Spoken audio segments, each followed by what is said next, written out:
पारादीपर तारिणीगड़े गणेश पूजा चांदा आदाय को नहीं विवाद कोहलिबारे लगी।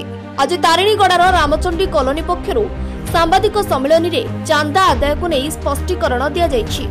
जो माने नुआ जागा किनी बालीपति घर करुछंती सेमानंकठारु आम कॉलोनी कमिटी डिस्मिल पिछा 1000 टंका आदाय हुए, कारण उक्त रास्ता को सरकार बा म्युनिसिपालिटी करि न थाए। एहाको आमे बाली पकाई रास्ता कार्य करिथाउ। हाईवे जीवा आसवा करबा द्वारा रास्ता क्षतिग्रस्त हुए एवं से टंकारे एहाको मरामती करा जिबा सहित अवशिष्ट टंका ग्रामदेवती मां रामचंडी मठरे खर्च हुए, जहार समस्त हिसाब रही एवं टंका देउथवा व्यक्ति परवर्ती समय आमर कमिटी रे सदस्य होइथांती।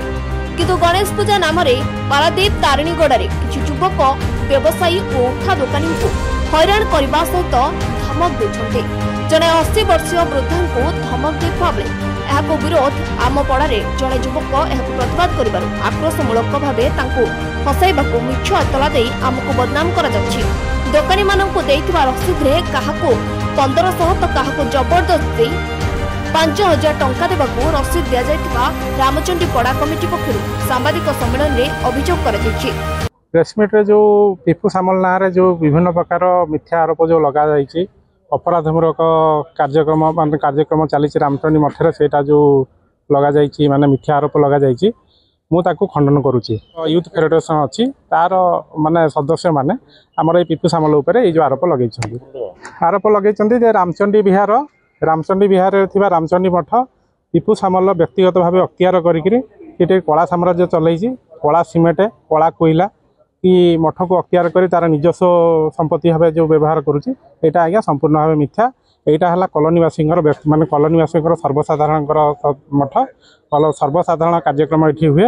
ये मंदिर अच्छी आमर झील बोहू मैंने आसुँच पूजापाठ करुँच। यहाँ कौन शांति श्रृंखला जगह ये कौन विशृंखला हुए कि माने बेआईन कार्य ये कौन प्रकार कराए ना। 1000 टंका लेखा आज्ञा जो आदाय कर आमर कॉलोनीर सर्वसाधारण जो जीवा आसा जो रास्ता अच्छी रोड डेवलपमेंट पे, बाकी रोड डेवलपमेंट जहाँ किसी बंचला आमर जो मठर उन्नतिमूलक कार्यक्रम लगा जाउछि। ये कौन व्यक्तिगत भाव कौन व्यक्तिगत माने सब कहीं संपृक्त ना, सब आम कॉलोनी समस्त भाई मैंने ये जड़ित अच्छा। इलेक्ट्रिक मीडिया रे आमर रामचंडी विहार को संपूर्ण भाव बदनाम करा जाउछि।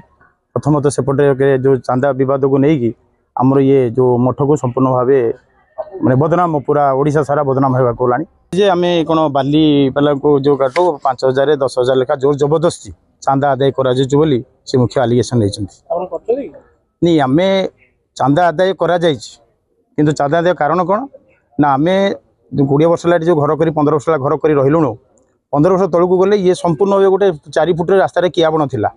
तेणु से आम जो घर जो तैयारी कलु से जो रास्ता करी तार उपरे मेटेरियल पकई चिप्स हो मेटाल हो डस्ट हो सब पकईकि आम रास्ता जी जी पर्यटन घर होता आम से कर नष्ट होगा मैंने तेणु रिपेयर पुणी आमको जो करा पड़े से घर करेंगे आमको नष्ट आम से नष्ट करें हाथ करूँ गोटे जो मेटाल आसला कि चिप्स जो रास्ता से बाली चल सारापर प्लट पोती सारापर से रास्ता को आम रिपेयर करूँ से पैसा रिपेयर कर सारापर इनकेस जब बंचला से 1000 कि 5,000 जहाँ बचे आमर मठरे बर्तमान खर्च हो चांदा आदाय को विवाद को नहीं ये मठरे कौन पूरा टोटाल आमर जो रामचंडी विहार को टोटाल से बर्तमान बदनाम कर तेणु ये माने ये जो आलिगेशन संपूर्ण भित्तिहीन। Bureau report news prime Odisha.